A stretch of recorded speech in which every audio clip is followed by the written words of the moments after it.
여러분은 지난 5월 가정의 달을 무사히 보내셨나요? 어릴 때는 5월의 가정 행사는 물론 지역이나 학교의 행사도 많고 날씨도 화창해서 5월이 참 좋았는데 결혼하고 나니 5월이 그다지 행복하지는 않은 것 같습니다. 사실 저는 가정의 행복을 기원한다는 가정의 달 5월에 시부모님과 연을 끊게 되었어요. 처음에는 사랑하는 남편의 부모님이니 어지간하면 잘 참고 살아보려고 했는데 저도 남편도 도저히 그냥 지낼 수가 없었습니다. 지금도 시부모님을 생각하면 가슴이 답답하고 부하가 치밀어 오르지만 이렇게 글이라도 써야 제 속이 풀릴 것 같아 사연을 보내게 되었어요. 생각해보면 저와 시부모님이 처음부터 사이가 안 좋았던 것은 아니었습니다. 결혼 전, 아니지, 신혼 때까지만 해도 저와 시부모님의 사이는 정말 좋았어요. 그 당시 시부모님은 잘나가는 집안의 딸을 며느리로 얻었다고 하시며 동네방네 자랑을 하시고 다니셨습니다. 사실 우리 부모님은 제가 어릴 때부터 고급 중식당을 운영하고 계셨는데 그곳이 꽤 잘 되고 있었거든요. 본점은 물론이거니와 분점도 대박이 난 덕에 저는 항상 부유하게 살았고 결혼 후 신혼집도 친정에서 마련해 주셨습니다. 그런다고 시댁이 못 사는 집은 아니었어요. 남편은 정형외과 의사이고 시부모님은 퇴직한 공무원이십니다. 부유하지는 않아도 부족하지는 않은 집안이라 신혼집을 충분히 마련해 주실 수도 있었지만 그래도 결혼해서 눈치 보며 살지 말라는 의미로 친정에서 집을 마련해 주셨어요. 그 덕에 저와 남편은 큰 빚 없이 아주 수월하게 신혼생활을 시작하게 되었죠. 이렇게 제가 적지 않은 예단에 신혼집까지 마련해왔기에 시부모님은 저를 처음에는 떠받들어 주셨습니다. 딱 결혼 후 1년까지만요. 우리의 첫 결혼기념일이었습니다. 저는 부모님의 영향을 받아 중식 조리사 자격증을 따서 부모님의 가게에서 같이 일을 하고 있었어요. 그날 저녁 남편과의 첫 기념일을 어떻게 보낼지 고민하며 퇴근을 하는데 시어머니한테 전화가 왔습니다. 너희들 오늘 첫 결혼기념일이지? 같이 저녁도 먹고 축하해주고 싶은데 잠깐 우리 집에 좀 오렴. 아, 오늘요? 다음엔 안 될까요? 오늘은 그냥 저희 둘이 오붓하게 시간을 보내고 싶은데 다음에 시간 되시면. 시댁 어른이 오라고 하면 그냥 네 하고 오는 거야. 알겠니? 지금 퇴근길인 것 같은데 얼른 집으로 오거라. 저는 갑자기 오라는 시어머니의 말씀이 당황스러웠지만 그래도 우리의 첫 결혼기념일이니 시어머니가 무슨 선물이라도 준비하셨나 싶었습니다. 그렇게 시댁에 도착했는데 선물은커녕 저녁 식사조차도 준비가 하나도 되어 있지 않았어요. 어머니, 오늘 같이 저녁 먹자고 부르신 거 아니었어요? 그리고 아버님은요? 지금 잠깐 친구 만나러 가셨다. 내가 곰곰이 생각해보니까 지난 1년간 우리 집 음식에 대해서 너한테 하나도 알려주지 않았더라고. 그래서 이제 우리 집에서 저녁 같이 먹으면서 우리 집 음식 만드는 법을 전수해주마. 너도 이제 우리 집 며느리 1년 차니 어느 정도 우리 집에 적응은 되었을 것 아니니 이제 본격적으로 한번 우리 집 며느리 노릇 해보자꾸나. 네? 그럼 지금부터 재료 손질을 하고 음식을 만들자고요? 그래. 자, 일단은 우리 지훈이가 갈비찜과 갓 담근 겉절이를 좋아하니까 일단 재료 손질부터 하자.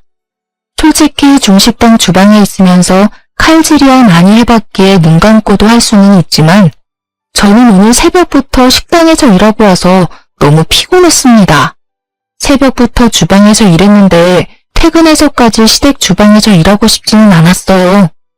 어머니, 죄송한데 차라리 오늘은 그냥 시켜 먹어요. 저 오늘 새벽부터 식당에서 일하고 와서 너무 피곤하네요. 그냥 주방에서 음식이나 만드는 게 뭐가 그리 피곤하다 그러니? 나도 도울 테니까 얼른 채 썰고 재료 손질하자. 조금 있으면 지훈이 도착한단 말이야. 시어머니는 막무가내로 제게 칼과 도마를 쥐어주셨고 저는 어쩔 수 없이 시어머니의 지시에 따라 식재료 손질을 시작했습니다. 시어머니가 분명 도와주신다고는 했지만 옆에서 말로 지시만 하시더라고요. 그러기를 한참 후 남편이 시댁에 도착했습니다. 우리 아들 왔어? 오늘도 환자 보느라 피곤했지? 잠깐만 소파에서 쉬고 있어. 나랑 은혜랑 얼른 우리 아들 좋아하는 갈비찜이랑 겉절이 만들어서 줄게. 아니 엄마, 오늘 우리 결혼기념일을 축하해주려고 불렀으면 집에 있는 엄마가 음식을 미리 해놨어야 하는 거 아니야? 솔직히 은혜도 오늘 새벽부터 출근해서 피곤한 사람이야. 게다가 은혜는 내일도 새벽부터 출근해야 하는데 이제 음식 준비해서 먹고 치우고 하면 우리 도대체 언제 집에 가서 언제 쉬라고? 그래도 첫 결혼기념일에 이렇게 다들 모여서 같이 음식 만들어 먹고 하면 명절 분위기도 나고 좋잖아. 이참에 은혜한테 우리 집 음식에 대해서도 알려주고 너도 너가 좋아하는 음식들 먹고 말이야. 우리 집 음식에 대해서 뭘 알려줘? 솔직히 말해서 엄마보다 은혜가 더 음식 맛깔나게 잘해. 오히려 음식 배워야 할 사람은 은혜가 아니라 엄마라고. 뭐? 아니 제가 결혼 전에는 그저 효자였는데 결혼하더니 점점 이상해지는 것 같아. 은혜야. 우리 아들 요새 힘든 것 같은데 음식이랑은 잘 챙겨주고 있니? 너가 아무리 새벽에 일어나서 온종일 음식을 만든다고 해도 네 남편 밥 잘 챙겨줘야 해.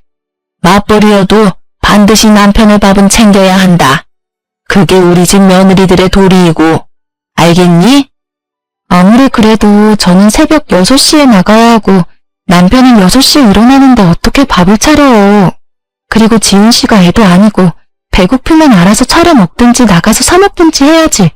제가 어떻게 음식을 다 차리고 챙겨줘요, 어머니. 어머, 얘 좀 봐라. 너도 시어미한테 말대꾸 하는 거야? 저번에 본 내 친구 옥정이 알지? 그 집 며느리는 의사인데도 자기 남편한테 꼬박꼬박 아침밥 차려주고 점심 도시락도 챙겨주고 저녁밥도 아주 진수성찬으로 차려준다더라. 다른 집은 의사, 변호사 며느리도 없고 그 며느리들이 요리도 잘하고 부지런해서 그 집 아들들은 아침밥 다 얻어먹고 출근한대. 근데 우리 집은 조리사 며느리 얻었는데 아들이 아침밥도 못 얻어먹고 다닌다는 게 말이 되니? 사실 시어머니 지인의 며느리들은 하나같이 의사, 변호사와 같은 직업을 가졌습니다. 그래서인지 시어머니는 지인 모임을 다녀오시면 의사, 변호사 며느리를 가진 지인들을 많이 부러워하셨어요. 저도 그 부분은 알고는 있었지만 그래도 제게 대놓고 표현은 하지 않으셔서 그냥 그러려니 하고 말았습니다. 그래서 엄마는 무슨 요리사인 은혜가 마음에 안 든다는 거야? 갑자기 그런 말이 왜 나와? 엄마야말로 오늘 참 이상하네. 생각해보면 그렇잖아. 다들 의사, 변호사인 며느리 얻었는데 나만 이게 뭐야. 지은이 너가 뭐가 부족한 아이도 아닌데. 시어머니는 그날따라 제 앞에서 대놓고 다른 집 며느리 직업과 저의 직업을 비교해 대시는데 사실 이런 경우는 결혼 후 처음이라 너무 당황스러웠습니다. 시어머니께 화를 내야 할지 아니면 그냥 가만히 있어야 할지조차도 전혀 몰랐어요. 어떻게 사람 앞에 세워놓고 말을 그렇게 해? 엄마 지금 말 실수한 거야. 이게 뭐야. 엄마 때문에 괜히 우리만 기분 안 좋아졌잖아. 오늘은 우리 그냥 갈게. 다음에 준비 다 하고 불러. 괜히 바쁜 사람 부르지 말고. 남편은 멍하게 서 있는 저의 팔을 끌고 시댁을 박차고 나갔습니다. 저는 시어머니의 말씀에 기분이 많이 상했지만 남편이 저보다 더 크게 화를 내는 것 같아 제가 오히려 말을 못하겠더라고요. 집에 도착한 남편은 오히려 제게 미안하다고 하며 사과를 하는데 솔직히 이게 남편의 잘못은 아니잖아요. 게다가 남편은 중간에서 최선을 다한 것을 알기에 그냥 알겠다고 하고 말았습니다. 그 뒤로 시어머니는 제게 따로 전화하시지는 않았고 한 달이라는 시간이 흘러 시어머니의 생신날이 다가왔어요. 사실 작년에는 첫 생신 기념으로 제가 해외로 여행을 보내드렸기에 한국에서 같이 보내는 생신은 이번이 처음이었습니다. 저는 며느리로서 내심 잘해드리고 싶었어요. 남편 역시 계속 시어머니의 생신을 신경 쓰는 눈치이기에 제가 먼저 남편에게 어머니의 생신을 어떻게 보낼지 물었습니다. 사실 말이야, 얼마 전에 어머니랑 나랑 좀 심하게 다퉜었잖아. 그래서 신경이 조금 쓰이기도 해서 말인데 이번엔 생신상 좀 잘 차려주면 안 될까? 엄마도 당신한테 미안하다고도 하고 또 요리사 며느리가 해주는 생일상 받고 싶다고도 하더라고. 그래? 알겠어. 그래도 내 직업이 음식 만드는 사람인데 어머니 생신상은 직접 차려드려야지. 어머니 생신날 연차 쓰고 음식 준비해 볼게. 남편이 이렇게 이야기하는데 생신상을 준비 안 할 수가 없겠더라고요. 그래서 저는 시어머니 생신날 연차까지 써가며 온종일 지지고 볶고하며 여러 가지 요리를 했습니다. 그리고 그날 저녁 남편과 저는 음식을 한가득 들고 시댁으로 향했어요. 그런데 시댁은 불이 꺼져 있고 아무도 없었습니다. 이상하다. 왜 아무도 없지? 잠깐 어디 가셨나? 한번 엄마한테 전화해 볼게.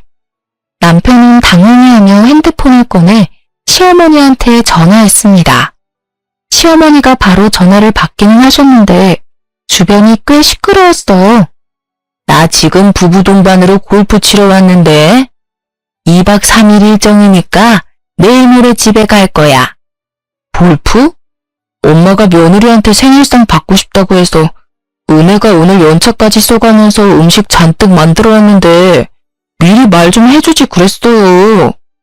내가 언제 생일 당일날 먹고 싶다 그랬니? 그리고 생일인데 집에만 있으면 우울하잖아. 엄마 기분 전환도 할 겸 나왔어. 그리고 그런 걸 할 계획이었으면 나한테 미리 말을 했었어야지. 엄마가 분명히 생일상 받고 싶다고 했으니 나는 당연히 오늘 별다른 일이 없는 줄 알았죠. 생일 당일에 받아야지. 생일 전후로 받는 건 생일상이 아니잖아요. 은혜 식당까지 빠져가면서 음식했는데 이거 어떡해. 은혜가 뭐 남의 돈 받는 직장을 다니는 것도 아니고 그래봤자 사장님이 지 부모님인데 뭐 그거 하나 이해 못 해주겠니? 아무튼 요리하느라 고생은 했겠네. 냉장고에 넣어두고 가. 냉장고에 잘 보관하면 3, 4일 정도는 문제없을 거야. 나 바쁘니까 끊는다.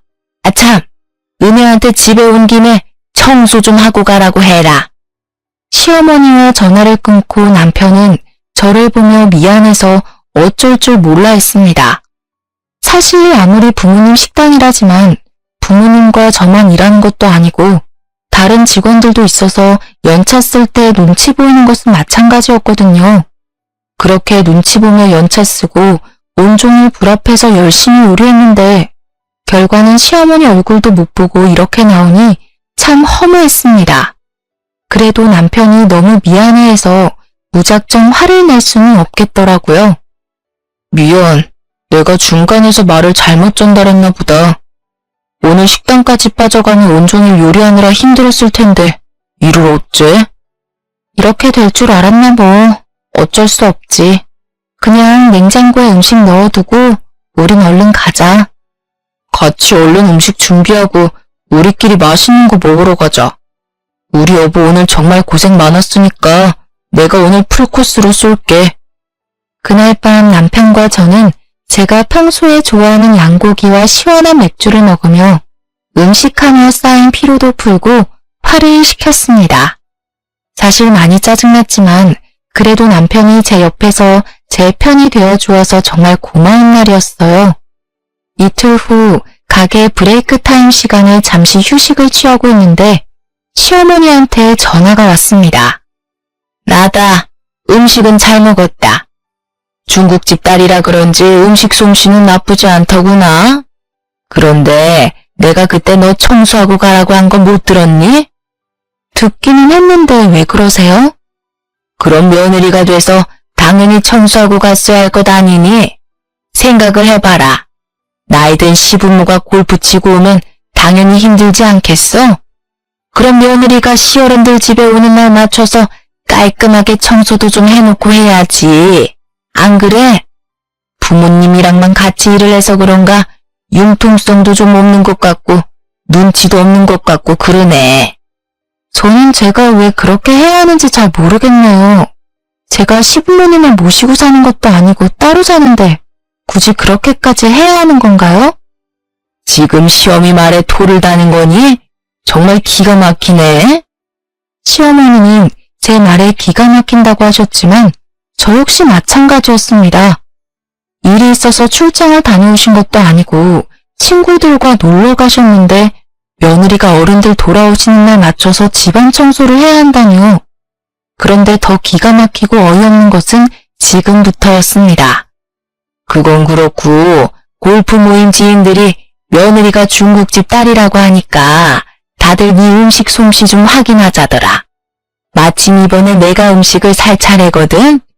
특별히 너 쉬는 날인 월요일에 지인들 초대할 테니까 너가 중화식으로다 멋들어지게 요리 좀 해와라.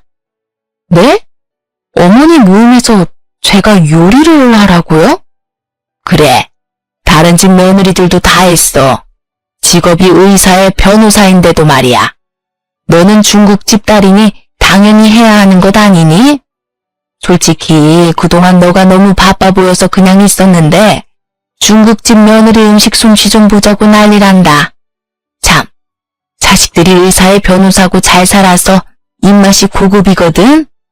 그러니까 짜장이나 짬뽕 같은 흔한 음식 말고 유산슬이나 양장피 이런 고급 요리로 준비해야 한다. 시어머니는 저에게 황당한 부탁을 하시고 전화를 끊으셨습니다. 저는 기가 막혀서 바로 남편에게 이 사실을 알렸어요. 남편은 저보다 더 어이없어하며 일단 본인이 어머니와 통화를 해보겠다고 했습니다. 잠시 후 남편에게 전화가 왔어요. 진짜 미안한데 이번 한 번만 당신이 수고 좀 해주면 안 될까? 생각보다 엄마가 많이 강경하시네. 엄마가 그동안 거기 모임에서 다른 집 며느리들 밥상 받으면서 부러웠었나 봐. 솔직히 음식은 다른 집 며느리들보다 당신이 훨씬 더 잘하니까. 그 사람들한테 자랑하고 싶으셔서 그러시는 것 같아. 남편의 말을 들어보니 며느리로서 시어머니의 지인분에게 밥 한 번 차려드리는 건데 그게 뭐 그리 어렵나 하는 생각이 들었습니다.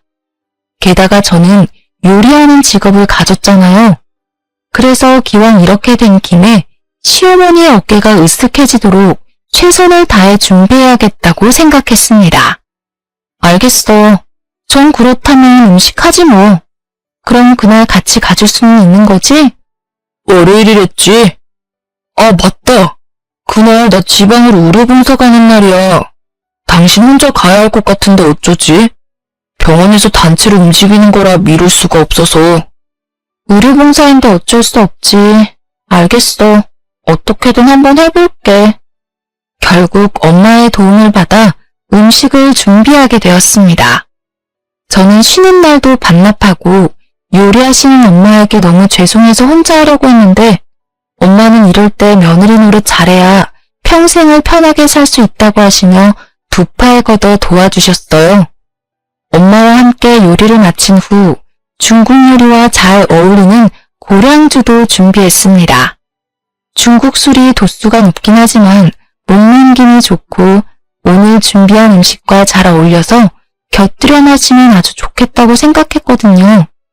이렇게 술에 후식까지 완벽하게 챙겨서 시댁으로 가려는데 음식이 너무 많아 도무지 혼자서 옮길 수가 없겠더라고요. 그래서 어쩔 수 없이 엄마와 함께 시댁에 가게 되었습니다. 어머, 사돈도 오셨어요? 오랜만이네요. 잘 지내셨죠?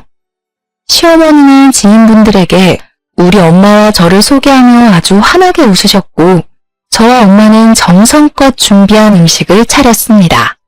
지인분들은 저와 엄마의 음식을 맛보더니 손맛 좋은 사돈과 며느리를 둬서 좋겠다며 시어머니를 부러워했어요. 잠시 후 야심차게 준비한 술이 오가며 분위기는 점점 화기애애해졌습니다. 특히 시부모님은 그날따라 술이 잘 받는다며 많이 드셨어요. 아무래도 며느리가 요식업에 있다 보니까 음식에 대해서는 하나를 알려주면 열을 하더라고요. 그래도 음식들이 나쁘지 않죠. 제가 특별히 부탁했습니다. 다들 입맛에 맞는 것 같아 다행이에요. 정말 부럽네요. 우리 며느리는 평생 공부만 해와서 그런지 아무리 음식에 대해서는 알려줘도 잘 모르더라고요. 어머, 그래도 며느리가 피부과 의사잖아요. 요새 피부과 의사가 얼마나 인기가 많다고요. 어디 가서 우리 며느리 피부과 의사라고 그러면 인기 최고일 것 아니에요. 그런 며느리 뒀으면 됐지.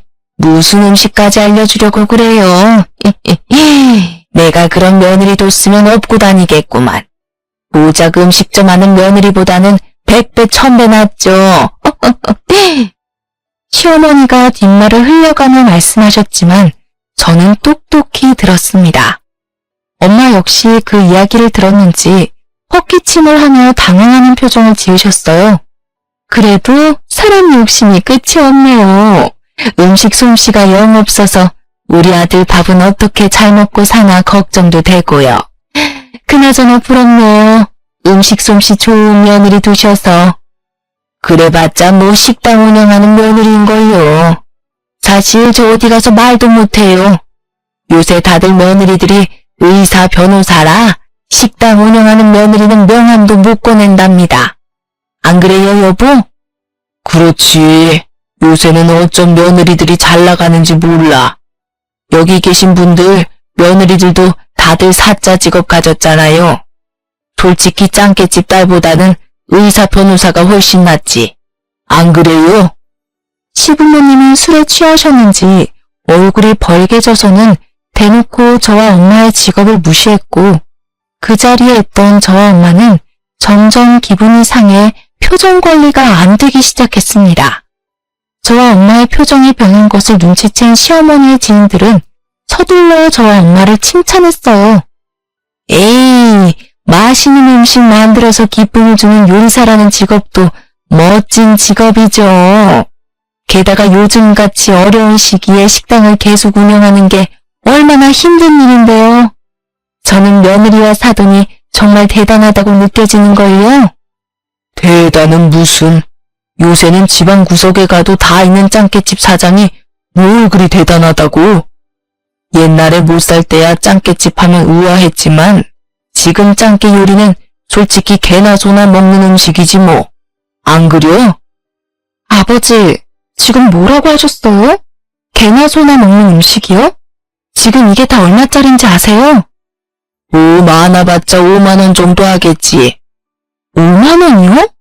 이거 다 고급 요리라 다 더하면 60만 원이에요. 저는 최선을 다해 고급 음식을 준비했는데 개나 소나 먹는 음식이라는 소리를 들으니 기분이 너무 나쁘네요. 시아버지는 제 말에 콧방귀를 끼며 여전히 술에 취해 의사, 변호사 며느리를 얻지 못한 아쉬움을 드러냈습니다. 이깟 60만 원짜리 한 끼 식사가 뭘 대수라고. 내가 의사, 변호사 며느리만 얻었으면 이딴 음식 맨날 먹을 수 있어. 알아? 참나. 이봐요. 나이 먹고 술 취했으면 곱게 취할 것이지 어디서 지금 술주정이야. 그렇게 의사 며느리 얻고 싶으셨으면 왜 우리 은혜랑 왜 결혼시켰어? 우리는 처음부터 은혜 쟤 마음에 안 들었어. 우리는 우리 아들과 동급인 의사나 변호사와 결혼시키려고 했다고. 그런데 전현이 우리 지훈이를 어떻게 꼬셨는지는 몰라도 지훈이가 전현 없으면 못 살겠다잖아. 그래서 어쩔 수 없이 결혼시켰으면 감사합니다 하고 말 것이지 뭘 그리 큰 소리야 여편네가. 여편네요? 그래도 사돈이라고 봐줬는데 더는 못 참아. 나는 성격 더러워서 이딴 사람들한테 내 음식 공짜로 못 줍니다. 음식값 60만 원 다 내놓으세요. 아우, 정말 더럽고 치사해서 돈 줄게요.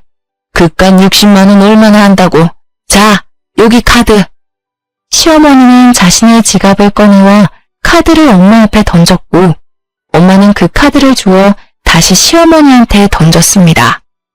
카드 리더기 없어요. 현금으로 주세요. 정말 가지가지하네. 기다려봐요. 시어머니는 큰 방으로 가서 현금을 가져왔고 정확히 60만 원을 세셔서 엄마에게 선심 쓰듯이 돈을 건넸습니다. 엄마는 그 돈을 받으시고는 저를 데리고 시댁에서 나오셨어요. 너 설마 시댁에서 이런 대우 받으면서 그동안 산 거니? 내가 너 시댁에서 눈치 보며 살지 말라고 일부러 쉬는 집까지 해줬는데 이게 뭐야? 임서방도 너를 이렇게 무시해? 시부모님은 원래는 안 그러셨는데 최근에 내가 좀 편해지셨는지 말을 편하게 하셔. 그래도 남편이 항상 중간에서 잘 막아주고 있어. 그러니까 너무 걱정하지 마.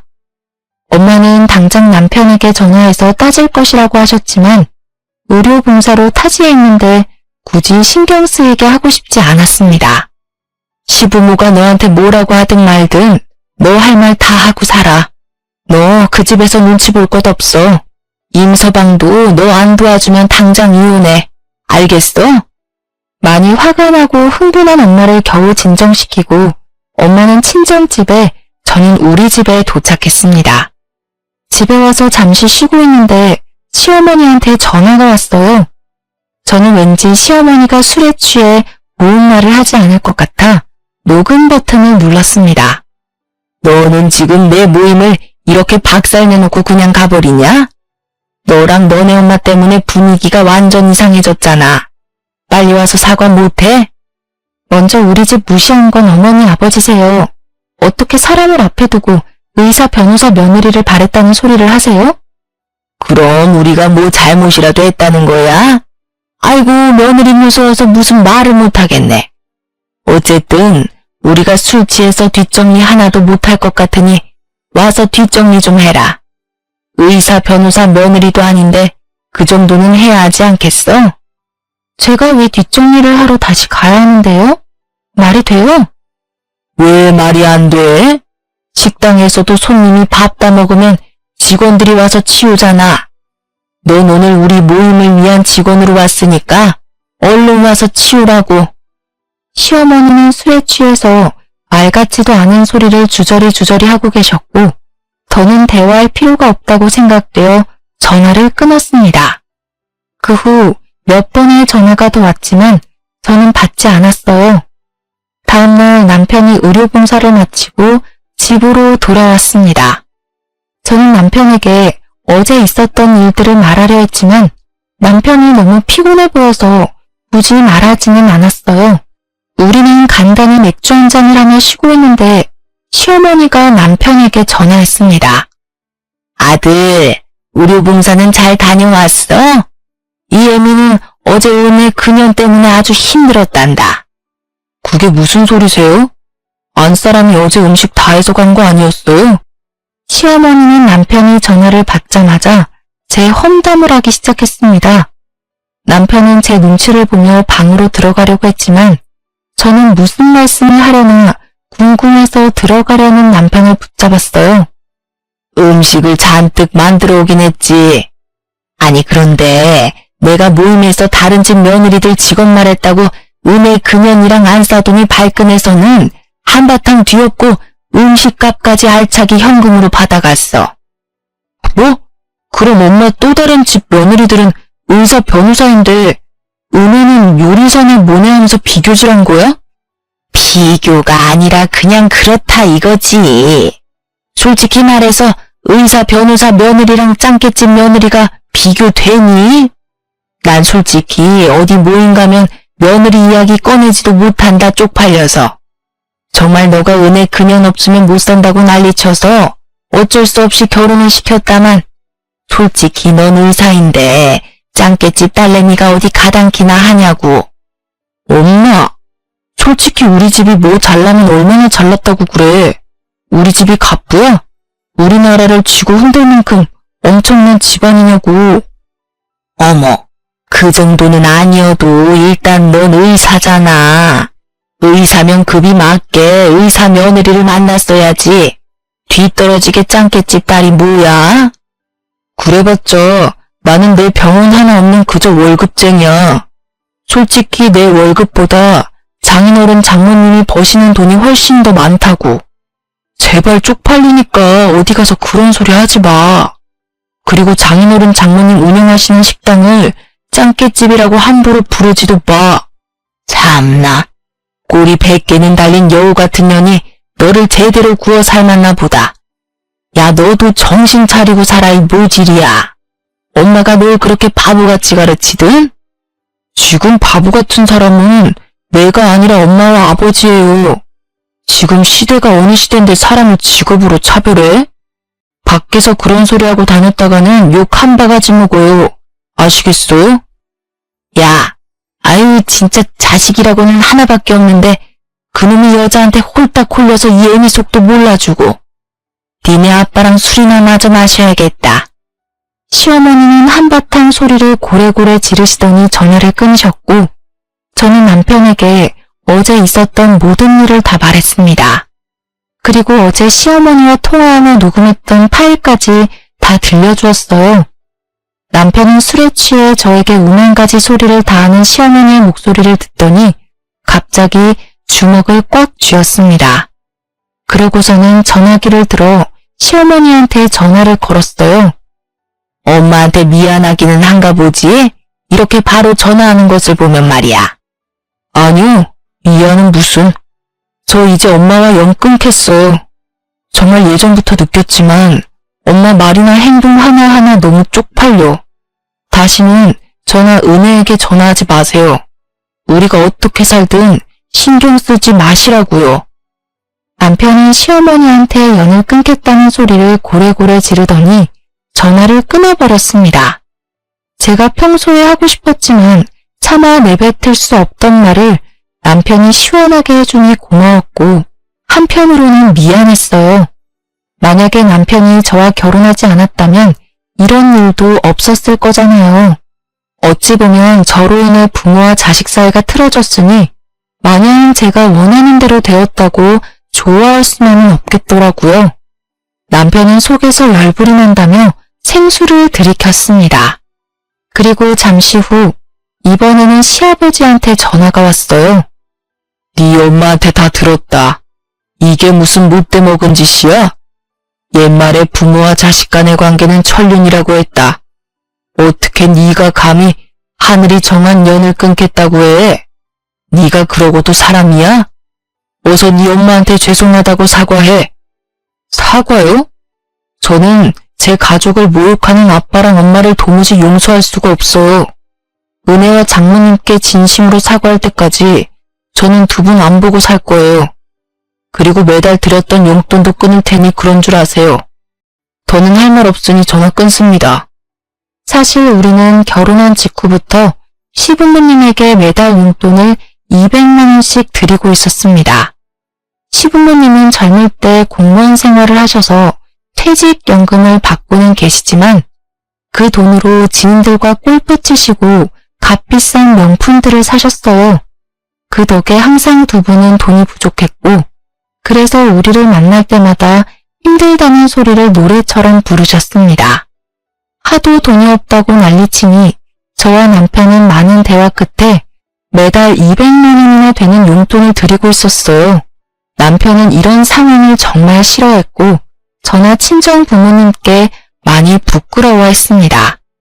왜냐면 친정은 중식당이 본점에 이어 분점도 잘 돼서 가게 건물까지 사버려서 나름 건물주라 매달 상가 월세를 받고 있었어요. 그래서 기이한 사위라며 엄마가 항상 값비싸고 좋은 것들만 듬뿍 챙겨주셨거든요. 그래도 남편이 저랑 친정 부모님께 미안해하며 중간 역할을 잘 해주어서 다달이 시댁에 큰 용돈을 보내는 것에 대해 저도 찬성을 했었습니다. 들었지? 이제 우리 집으로 용돈 200만 원 보내지 마.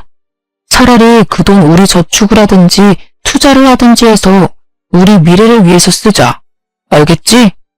그리고 그동안 우리 부모님이 당신한테 막말하며 상처 줬던 거 내가 대신 사과할게. 이제는 우리 둘만 바라보면서 평생 행복하게 살자. 남편의 진심 어린 사과에 저는 크게 감동하였습니다. 사실 전날 사건 이후로 엄마는 물론이거니와 아빠까지 얼른 이혼하라고 하셨어요. 그래서 남편에게 이혼하자고 말을 해야 하나 망설였는데 남편이 먼저 연을 끊겠다고 하니 저는 당연히 사랑하는 남편을 믿고 선택하기로 했습니다. 그 뒤로 남편은 칼같이 시부모님의 용돈을 끊어버렸어요. 시부모님은 다달이 들어오던 200만 원이라는 거금이 사라지자 애간장이 타셨는지 매일같이 술을 드시고는 퇴근 시간에 맞춰 막무가내로 찾아오셨습니다. 우리가 문을 열어주지 않으면 문을 열어줄 때까지 행패를 부리셨죠. 저와 남편은 이웃 주민들에게 피해갈까봐 눈치 보여서 어쩔 수 없이 시부모님이 오실 때 문을 열어드렸어요. 그렇게 시부모님은 우리 집에 오시면 항상 우리 집 물건을 죄다 부숴놓았습니다. 솔직히 그 모습을 보며 경찰에 신고해버릴까도 생각했지만 그래도 남편의 부모님인데 경찰서까지 가게 되면 얼마나 마음이 아플까 싶어 참았어요. 그러던 어느 날, 그날도 시부모님은 우리 집에 와서 깽판을 치고 계셨습니다. 아무래도 안 되겠다. 오늘 부모님 집에 가서 결판을 짓고 올 테니까 내가 늦더라도 기다리지 말고 먼저 자. 뭘 어쩌려고 그래? 남편의 눈은 분노에 뒤집혀 있었고 저는 왠지 남편이 시댁에서 큰 사고를 치고 올 것만 같아 불안했습니다. 그렇게 남편과 시부모님이 떠나고 1시간이나 지났으려나요? 경찰서에서 전화가 왔습니다. 남편 문제로요. 저는 이게 무슨 일인가 싶어 놀란 가슴을 부여잡고 경찰서로 달려갔어요. 은혜야, 사실 나 집에 가서 내 돈으로 샀던 명품 가방, 골프채, 가전제품 다 부숴버렸어. 그러지 않으면 내가 더 큰일을 저지를 것만 같았거든. 그런데 일이 이렇게 될 줄은 몰랐어. 정말 미안해. 굳건하고 강인하던 남편이 엉엉 울면서 저에게 이 말을 하는데 가슴이 찢어질 것만 같았습니다. 상황을 보아하니 남편은 너무 화가 나서 시댁으로 쫓아가 그동안 사들인 모든 것들을 다 부숴버렸고 다급한 시부모님은 남편을 경찰에 신고했어요. 부모가 자식을 경찰에 넘긴 이 상황이 기가 막혔지만 저는 최대한 차분하게 경찰에게 그동안 있던 일들을 진술했습니다. 다행히 이전에 우리 집안 물건을 다 부숴놓았을 때 저는 혹시 몰라 그때마다 사진을 찍어놨었거든요. 그 모든 것들이 증거자료가 되어 쌍방 합의로 일이 잘 마무리되었습니다. 그 이후로는 한동안 시부모님이 우리를 찾아오지 않았어요. 시부모님과 연을 끊으니 저와 남편은 아주 행복했습니다. 마음이 편해서인지 아기도 생기게 되었죠. 아기가 생겼다고 친정 부모님께 말씀드리자 두 분은 왜 아기를 가졌냐며 난리가 나셨습니다. 아기를 가졌다고? 이 상황에서? 너는 둘이 빨리 헤어지라니까 나중에 이혼하기 힘들게 왜 아기까지 가졌어? 엄마가 걱정하는 마음 뭔지는 잘 아는데 지훈 씨 중간 역할을 아주 많이 잘해주고 있어. 나는 그런 지훈 씨 믿어. 친정 부모님은 그래도 제 걱정이 된다며 저를 안타까워하셨지만 저는 제 남편을 믿기에 걱정이 전혀 되지 않았습니다.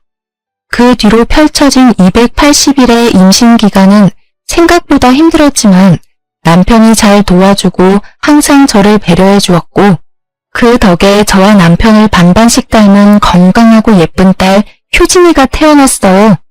엄마가 된 후로 저는 육아에만 전념하기 위해 가게도 잠시 쉬게 되었습니다.